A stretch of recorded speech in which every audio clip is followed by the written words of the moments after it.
Hello, hello, hello. All right. Today's lecture is The Impending Crisis, and we're covering the 1850s. There's only key points you need today. We're going to do the Compromise of 1850, the Kansas Nebraska controversy, and the Dred Scott case and decision. All right. John Brown, we will do with the next lecture. So, John Brown will be the key point for the next lecture. All right, so today we have the 1850s.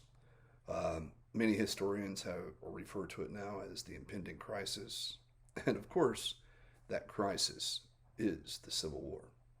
All right, so we need to talk about how politically and through all of the other issues, how we get to the impending crisis.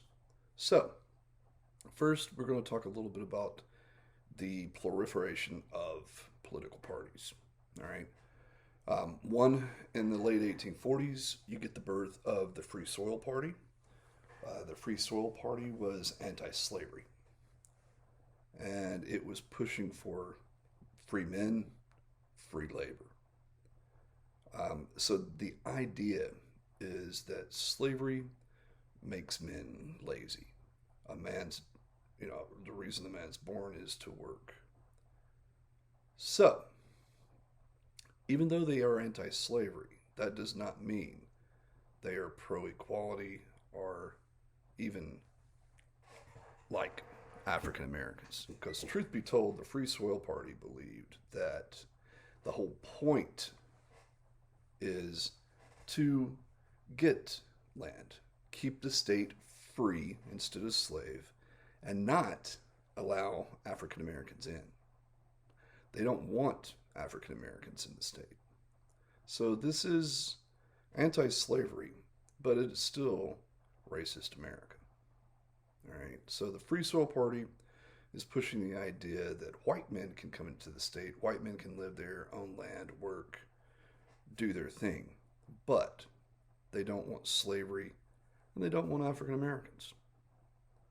Another one, we have the birth of what's known as the American Party, nicknamed the Know Nothings. All right.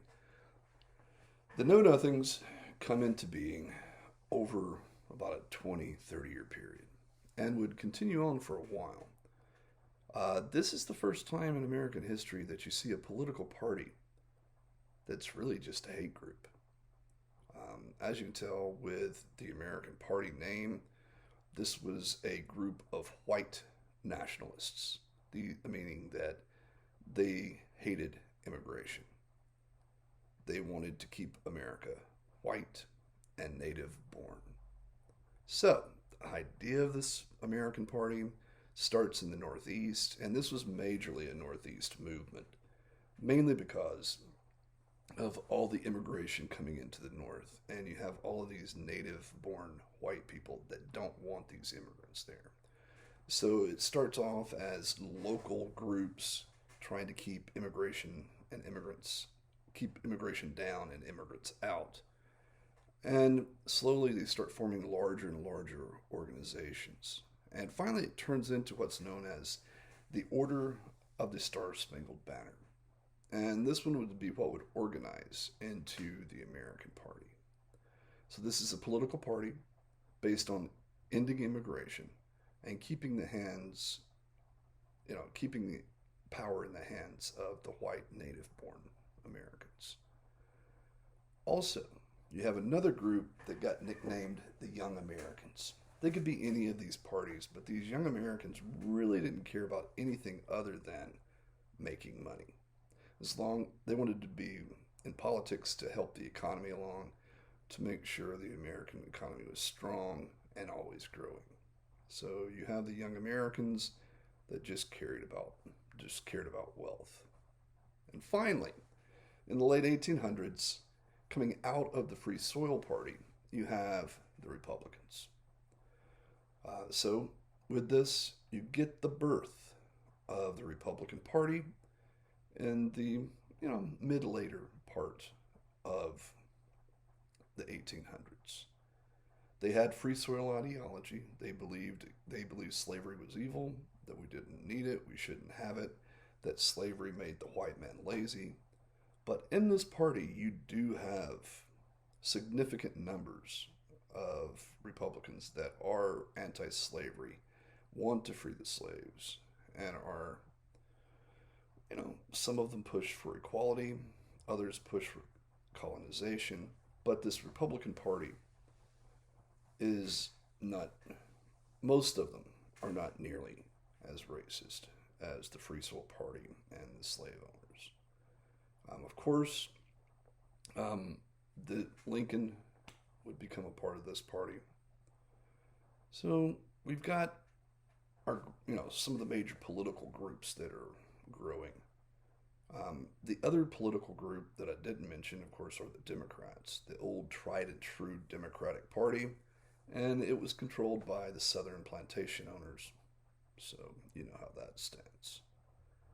So we've got the politics. And as you can tell with these parties, most of them, a lot of them, focus on race in some form or fashion.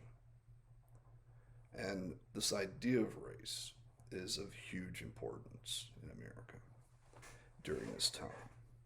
All right, so a little more background. Remember, we talked about the Mexican-American War when we were wrapping up for Test 2. The Mexican-American War, 1846 to 1848. This is where we would get most of the Southwest and Texas. This is also funded by a military appropriation bill that David Wilmot from Pennsylvania attached the Wilmot Proviso to. All right. Proviso, proviso, and tomato, tomato. All right. So the Wilmot Proviso is attached to this bill. Wilmot was a Democrat. He was for expansion, but he is against slavery. So the Wilmot Proviso in this military appropriations bill was meant to say, yeah, we can take all this territory, but none of it can be slave. This started a maelstrom. This was a huge argument that would open up and start during the Mexican-American War and would not end until the North and South go to war with one another. This reopens slavery as a major debate in Congress, and it wouldn't go away until more than 600,000 Americans died in a war. So we have a little bit of background that war, the gaining of more land, and the slave owners wanting to go west, and people not wanting slavery to go west, would kick up a debate that would help be one of the main things that the 1850s focuses on. Also, during this time, all of this fighting over slavery leads Henry Clay to make his very last compromise. And this is your first key point. This is the Compromise of 1850. All right. So, with the Compromise of 1850, let's look at the states first. All right. California is admitted as a free state because Texas was annexed and came in as a slave state. All right. So now you have two large territories, one slave, one free. Also, that had already happened. It was one of the reasons for the Mexican-American War as far as Texas goes. But one of the things that this Compromise of 1850 does, other than admit California as a free state, is the national government takes over the debt of Texas. So this fuses them into the Union. Remember, like Hamilton wanted, he believed that debt would create stronger bonds than patriotism. All right. Not only that, but you also have the Utah Territory and New Mexico territories wanting to come in. And the slave owners want them to have popular sovereignty, meaning that they can choose for themselves as they create states in those areas, whether or not they want to be free or slave. But the plantation owners are doing this in a loaded way because they're going to flood these areas with large numbers of people. During the Civil War, most of these territory areas are pro Southern, pro slavery. Also, another big part of this compromise is that D.C. abolished the slave trade. So you can no longer trade slaves in Washington, D.C. One of the many ironies in American history is that before this compromise, before they abolished the trade in D.C., one of the largest slave markets in North America was right across the street from the Capitol building where Congress meets. All right. So, literally, one side of the street, you have the idea of freedom and democracy. The other side of the street, you're selling people into bondage. Um, you, you can't get a much more glaring example of hypocrisy than that. So, what they do is the federal government abolishes trade inside city limits and goes outside the city limits and builds one of the largest slave markets in North American history. So it doesn't stop it, it just ends trade inside the city. All right. And the final part of this Compromise of 1850 is the Fugitive Slave Act. This would inspire abolitionists to go full force against the institution of slavery. This would be one of the things that was the last straw. The thing, this is what broke the camel's back. This is what really pushed for the idea, like for John Brown's idea of a physical revolution. All right. So this John Brown would take this Fugitive Slave Act and what happens to Anthony Burns and morph abolitionism into an all-out physical revolution. And we'll talk about that in the next lecture. So the Fugitive Slave Act, what it did was it allowed the South to file papers or send bounty hunters after fugitive slaves, runaway slaves, or even free people. And if you were African American anywhere within the boundaries of the United States of America, slave hunters, bounty hunters could capture you and haul you back into slavery. This became a big business. Many bounty hunters just went around everywhere, just taking African Americans, whether they had been slaves before or were bought their freedom, or they'd been slaves before and escaped, or had been born free and never been a slave. The bounty hunters were going everywhere, taking people. All right. This became, like I said, major money. The government would pay them for every African American they turned in, and the government would then try to find the owners. If the government could not find the owners of these fugitive slaves, in quotation marks, they'd just sell them in the slave market outside of D.C., and the government would make money on it. So, one of the most famous cases of this happened to thousands and thousands of people. Anthony Burns. Anthony Burns was a runaway slave. He was a man that escaped to freedom, and he was captured. The man that had owned him in the South didn't send bounty hunters or anything else. All he did was he sent paperwork into D.C. The government would apprehend him, put him in jail, go through the paperwork, do everything they needed, and organize to send him back, all on government money.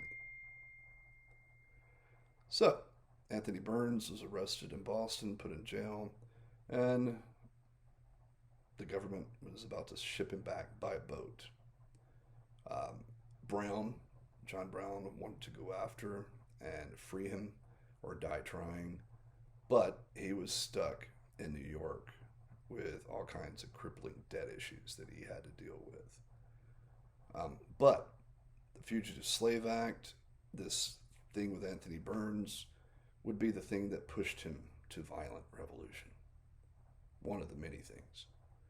But with Anthony Burns, a lot of lawyers, pro bono and other abolitionist groups paid for lawyers, would try to win Burns's freedom.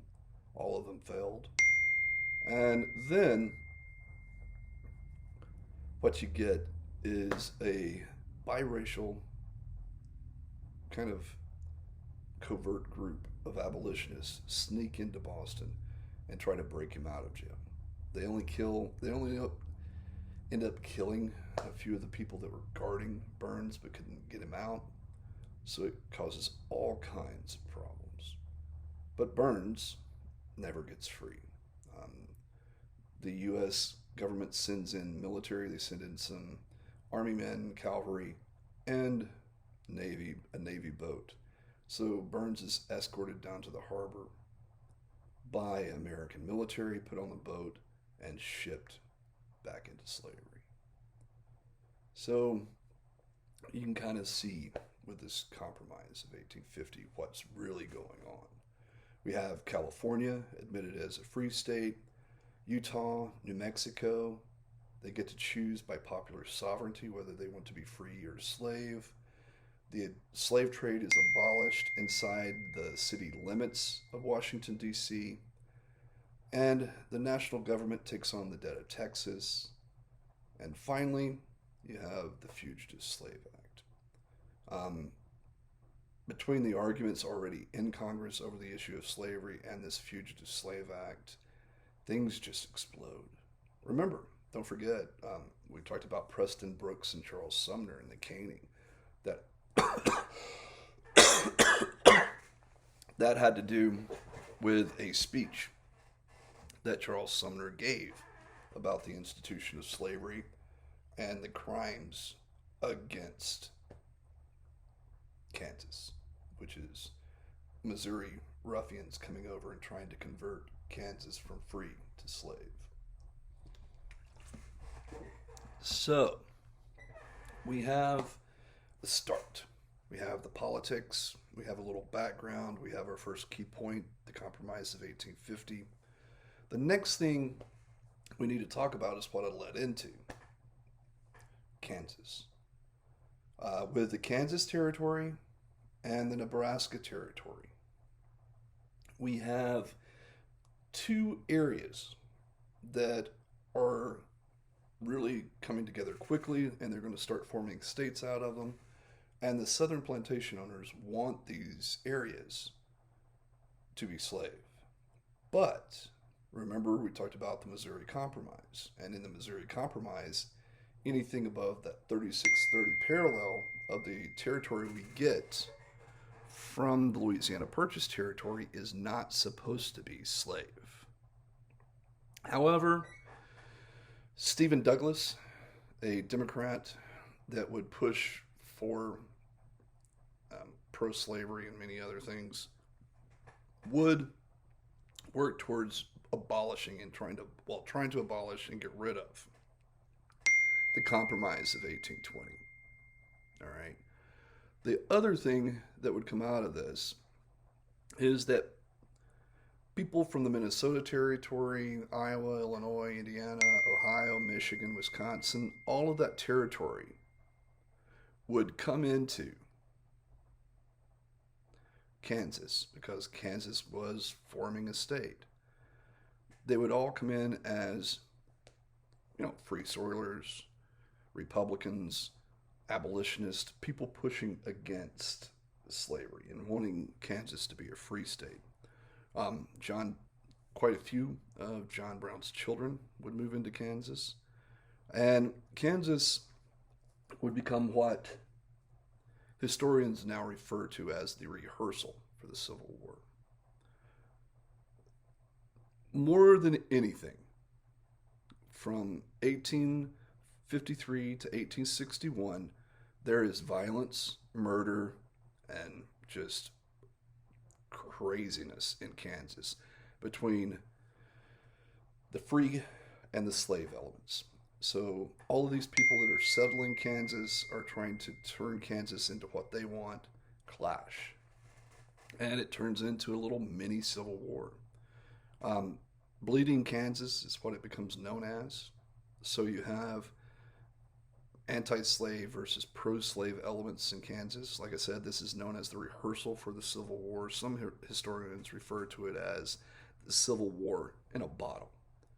So technically, if you look at it, you could say that the Civil War actually started in 1853, 1854 with Kansas because the violence wouldn't stop. You know, the Civil War would come and start, and everybody else would join into what Kansas has already been doing since the mid 1850s. All right. So, with Bleeding Kansas, you have all of these elements coming together, and Kansas ignites and goes into a civil war over the issue of slavery. Um, in our next lecture, we'll talk about John Brown's role in all this. In many ways, this Bleeding Kansas, the Fugitive Slave Act, the debate in Congress over slavery because of the Wilmot Proviso, it's it kicks. You know, this is the death knell of the Union. This really just pulls everything apart, and the Civil War happens. And the base reason is over this issue of money and how to attain money and what the American economy will be based on. And of course, one side wants free labor, you know, laborers that get paid, and the other side wants slavery. All right.